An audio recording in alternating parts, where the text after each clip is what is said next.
Okay, we're here speaking for our wild horses to set them free. Woo! I'm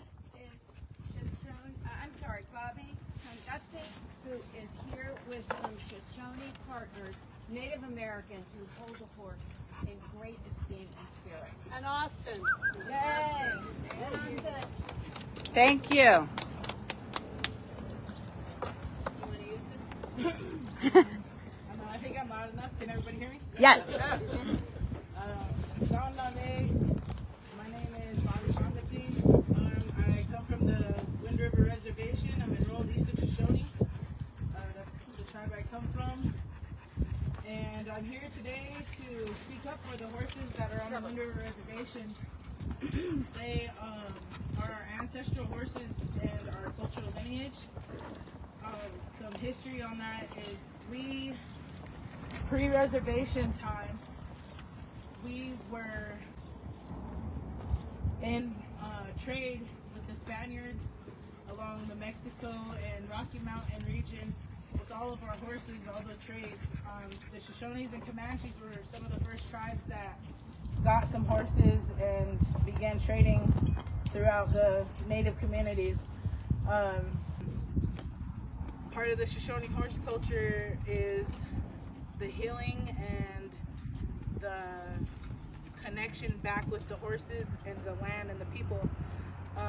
In 2018, my family and some other community members, we started a small roundup on the reservation and using our youth by having them come in and using the landscape and rounding horses up. And the kids would take the horses back to our pastures and places we had set up for them. And they would get to know the horses and build relationships with them. On the reservation, you know, there's a huge pandemic over there of drugs and alcohol and our youth being misled.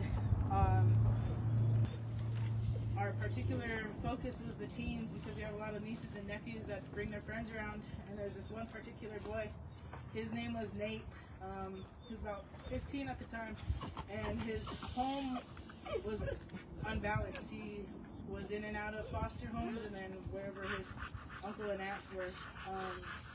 His mom had passed away when he was like 12 or 13, so he was pretty much on his own, and he took refuge underneath us and with our nieces and nephews, and we got to watch him build trust with that horse that he didn't have trust with anybody. You know, he like was last to come to the table and eat and just like kept his distance from everybody.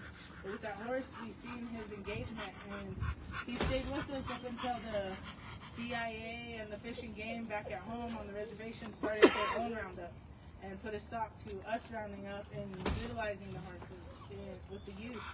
And so years ago, he ended up committing suicide, deficit to us and the movement that we had because we were in connection with that boy who we seen build trust with that horse and relationship. But we also believe, you know, that he needed that in his life so he was able to go free with the horse when he made his journey like that. But, you know, just bringing back our horse culture is very important, and for our chairman to not support us is pretty sad, you know, because we did bring it in front of our general council because we have our own government and our own structure of how we do things, and it does not involve the BIA or the BLM. Our Shoshone government is who supersedes everything. It's the Shoshone General Council. That's all of our people, and we've took our ideas and the program to General Council, but SBC has found a way to stop it each time. And in a tribal relations meeting, the first day our chairman, he introduced himself and spoke about the horses because we had a huge number of horses, like close to 70,000 horses on the reservation. The BLM and BIA wanted to bring the number below 2,000. At that tribal relations meeting, our chairman heard our story, and then he got up and spoke and said that he would give us a program and be putting that money into helping the youth and everything. But that is not happening. That didn't happen. On the second day, before his closing remarks, he said that he was for whatever the BIA, BLM, and ranchers wanted to do. and that was his closing remarks, and he left, and then that's where it stayed at. And so in the wintertime when they did their update, they were down to 6,000. Their goal is to get below 2,000, and to me, that's the erasure of our Shoshone tribe, because if we don't know our horse culture, then our children aren't going to know it. I mean, we have songs, and when Austin says a few words, you'll see his horse tail, because that's medicine. We use each part of the horse as it's living, and then, you know, when it makes its own journey. And that's pretty much all I have to say today, and thank you for having me. Can I ask you a question? When Austin, are you going to say a few words? 1 second, I have a question. When they round them up on your land, where do they send them? They send them to kill buyers. Okay. That's also a huge issue too, because people have reached out to us that try to adopt the horses, and they were being told that the money was coming back to the tribes, but it doesn't. It comes back to those individuals that are rounding up those horses. Is your tribal Thank you. leader elected? Yeah, he's elected through the people. It's election season, so To try and get a new leader to support your cause? yeah, we need new leaders in there, young-minded, open-minded leaders that aren't just about oil and gas and money. We need people that are about beings, life, and plants and animals. Thank you so much, Bobby. Ow! Yes. Working together. For sure. Well, my name's Austin Hill, and like Bobby stated earlier, like in 2018, we wanted to implement a horse program into our tribe right there, because they've rounded up before. They've rounded up, I think it was back in the 80s, they rounded up almost close to 60,000 horses, and their mission was to get them all extinct off the reservation, because they're labeled invasive, all of us know that ain't true, because like prehistoric times when the horse was small size of a bird, it was a three-toed horse, and evolution took place and so forth, so they've always been here.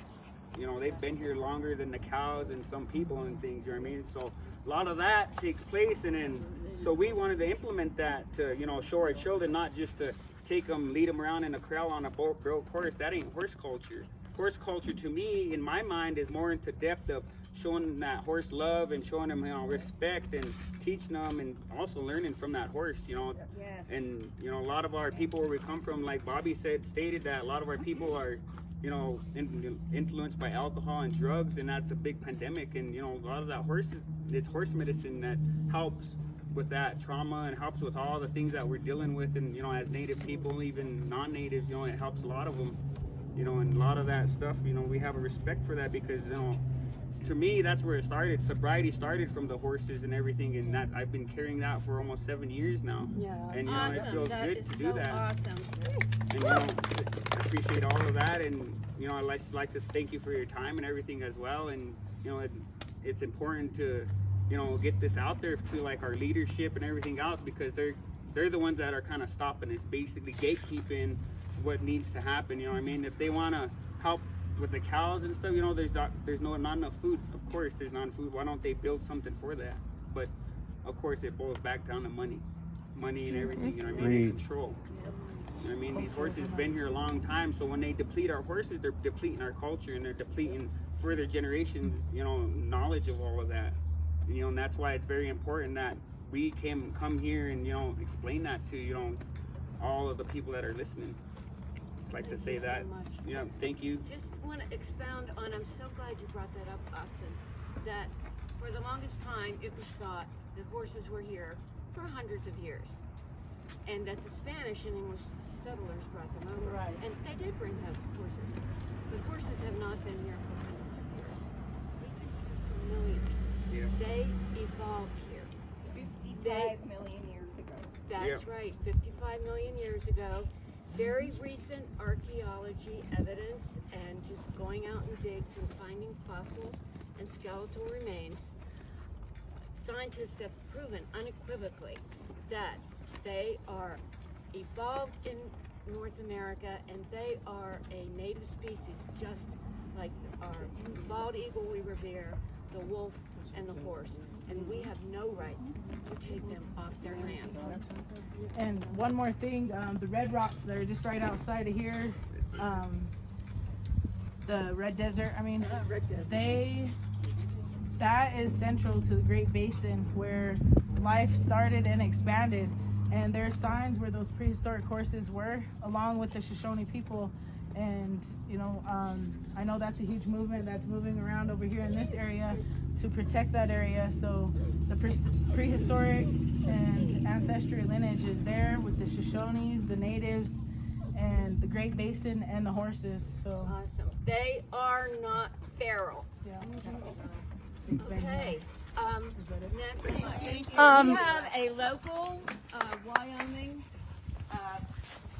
Rock Springs activist, Madhu Anderson, and she is with Wyoming Wildlife Protection.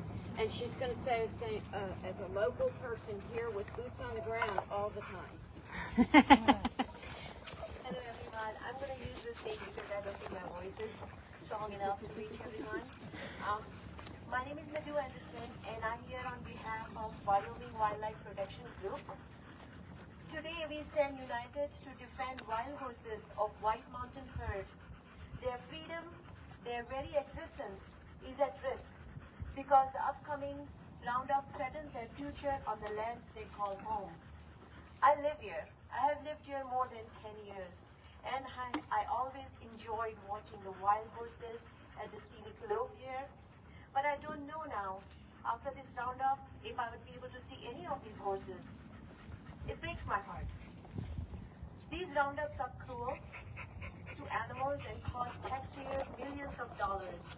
The recent July 2024 roundup in Northlander cost taxpayers more than $600,000. And it resulted in 10 deaths of horses caused by neck injuries and brain aneurysm.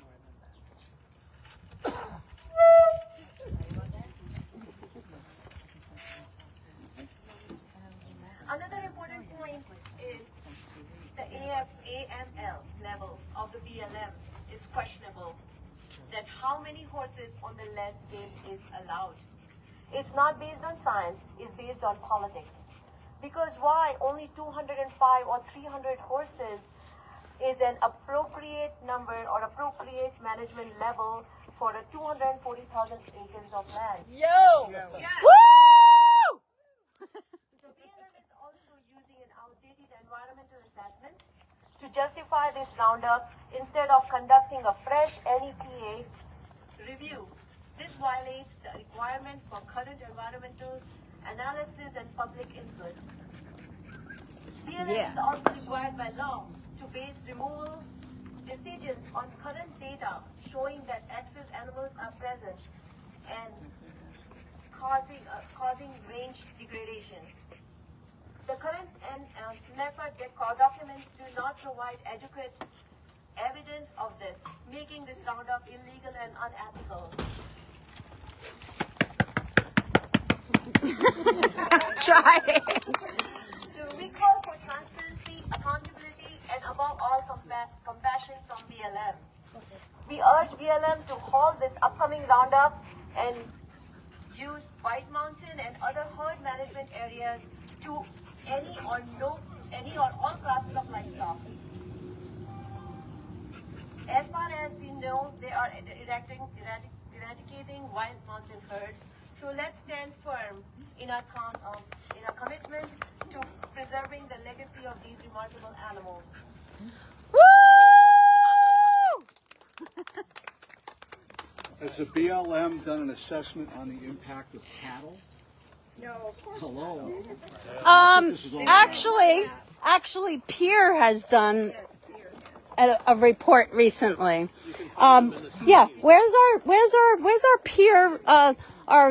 Where's Gail? Did you get the Peer sheet?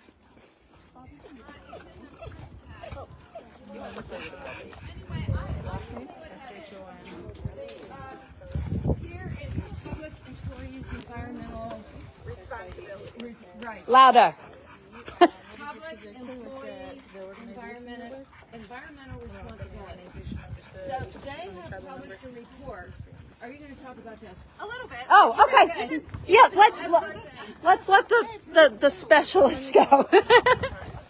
Just quickly, they published a report that uses the BLM's own data, and their data says that it is not the horses degrading our public lands, which our lands are in trouble. It is. It's not the them horses- solely. They're a small part. Small part, like 1%. It's the grazing of cattle and livestock and mining that is degrading most of it. And that's from the BLM, and that report just came out. Okay, next. We have a special guest from the Western Watersheds Project. Yeah. Woo! Lost my cheat sheet here, I'm so sorry. Dagny Signorelli? Yep. Yes. Give her a hand. And Woohoo! their group has been working with a lot of wild horse groups because we have a lot of the same things in common. I don't know. Can everyone hear me? Yeah. Thank you all for coming out today to stand up for the magnificent wild horses of the White Mountain Herd Management Area. I am honored to address you as the Wyoming Director of Western Watersheds Project. Woohoo! The White Mountain HMA, stretching over 393,000 acres northeast of Rock Springs, is a critical habitat for wild horses and a key part of the Pilot Butte Wild Horse Scenic Tour. This area not only supports a vibrant wild horse population, but also draws countless tourists, boosting the local economy. Yet, despite their importance, these horses are being targeted for removal. The recent Northlander roundup, like Madhu said, cost taxpayers over $600,000 and resulted in, I think the most recent count official that I saw online was 13, but at least 13. Including 3 baby foals. And And 3 that's just foals. the beginning. Just the beginning, right? Dying after that. Yeah, due to extreme stress, the horses will keep dying after that. And then the BLM is also targeting adjacent herd management areas as well, including converting the Salt Wells Creek and the Great Divided Basin HMAs to herd areas with an authorized population of 0 wild horses. Okay, and the nearby Adobe Town HMA, portions of that will also be 0 wild horses. It violates the 1971 law. Yeah, it's in a violation of the Wild Horse and Burros Act to protect these horses, and that's the reason these herd management areas exist. And so, why are our wild horses cherished by so many being unfairly targeted? The BLM has full authority to close White Mountain HMA to livestock grazing and any other horse habitat to protect wild horses. This fiscally responsible action would save taxpayers from the recurring expenses of roundups, transport, and holding facilities. The reality is, livestock grazing at a mere $1.35 per animal unit month on public lands is displacing our wild horses. Even worse, the cost of housing these horses in long-term holding skyrockets to $60 per animal unit month. We have a say in how our tax money is used, and we are speaking. The Bureau of Land Management must listen. Woo! Yeah. Listen to the people. So we're getting excited. Okay. The BLM's appropriate management level of 205 to 300 horses on what I think is officially 207,000 acres is not based on sound science. No. The same land, the public land portions of the White Mountain HMA, has over 100,000 livestock authorized for use. Why are there over 300 cattle per horse permitted to graze on the same lands? Ridiculous. The public money. Yeah, money. It's a loss of money at $1.34 a month. It doesn't even come close to what the cost of holding Come is. close to even The their thing is, industry. both could exist. Just fine. Right. Just Yep. in a different way. Plenty of acres to feed off. And who's paying for it? We are. We are. The public employees for environmental responsibility, so these are employees that have worked for public agencies, including the BLM, analyzed BLM data showing that over 44 million acres of public rangelands are failing the BLM's minimum standards for rangeland health, and over 2/3 of this is due to livestock grazing. Less than 1% of the failing acres are due to wild horses. So why are horses being targeted for livestock damage to public lands? In terms of overall numbers, there are less than 75,000 wild horses on public lands, compared to more than 1.5 million cattle. Ooh. The BLM's plans face overwhelming public opposition, as evidenced by this rally and the extensive horse advocacy coverage of the Northlander Roundup. A poll from 2021 found that 69% of Americans oppose removing wild horses from public lands, demonstrating the public's desire to protect these animals. The BLM is now planning to round up 586 wild horses, which is more horses than the last population survey done in 2022. As far as we know, they are eradicating the White Mountain herd. We must stand together to protect the wild horses of the White Mountain HMA. Let us urge the BLM to adopt humane management practices by stopping these roundups, prioritize scientific integrity, and address the true cause of rangeland degradation, which is livestock overgrazing. Together we can ensure a future where wild horses roam free on our public lands. Thank you for your support and dedication to this cause. Together we can make a difference. Thank you. I want to add one thing, it's very timely to all of that, is we need to keep calling the BLM. But I would encourage everyone, and all of you encourage everyone you know, to call President Biden, because all he has to do is call his Secretary of the Interior, Deb Haaland, and she is in charge of the BLM and the Wild Horse and Burro program. And he can order her to halt the helicopters until we have a science-based method of managing, and they are mismanaging now, our wild horses and burros in a fair way as the 1970 one law mandated. Thank you. And Deb is a Native American woman as well. Yes.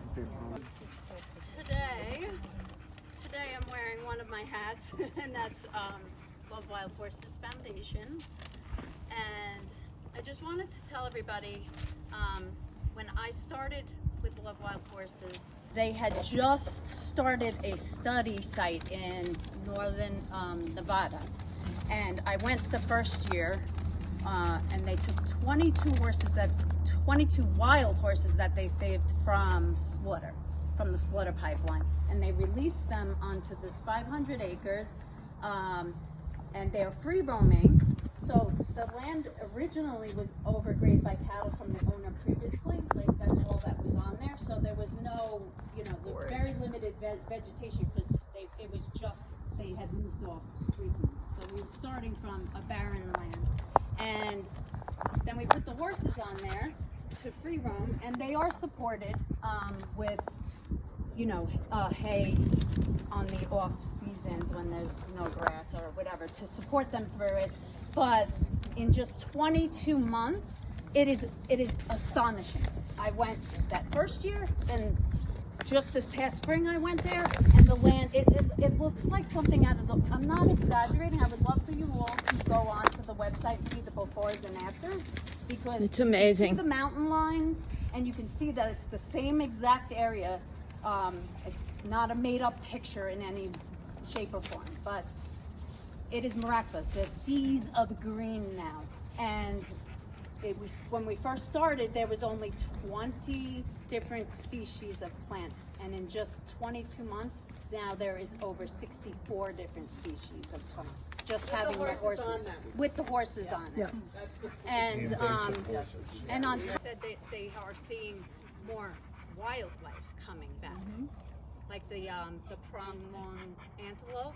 Is that what they're called? Yep. Pronghorn antelope. I always get it mixed up. Pronghorn. Pronghorn bison. And also now there's like mountains around there, and now there's suddenly a river that has formed coming through the property, and it's beautiful. But I really take its course. Yep. huh? Let nature take its Let course. nature take its course. These horses bring so much. They are a gift, not a curse, to the land. And I just wish that, Love Wild Horses really wants to work with BLM, work with the ranchers, and using the horses in holding to regenerate rangelands instead of them sitting in these facilities doing nothing with no enrichment to their lives And prevent forest suffering. fires. They absolutely, they Yes. eat the And it forage, would cost it them doesn't nothing burn. to put them back on land to Right. regenerate it. So that's all I have to say. Check out the website.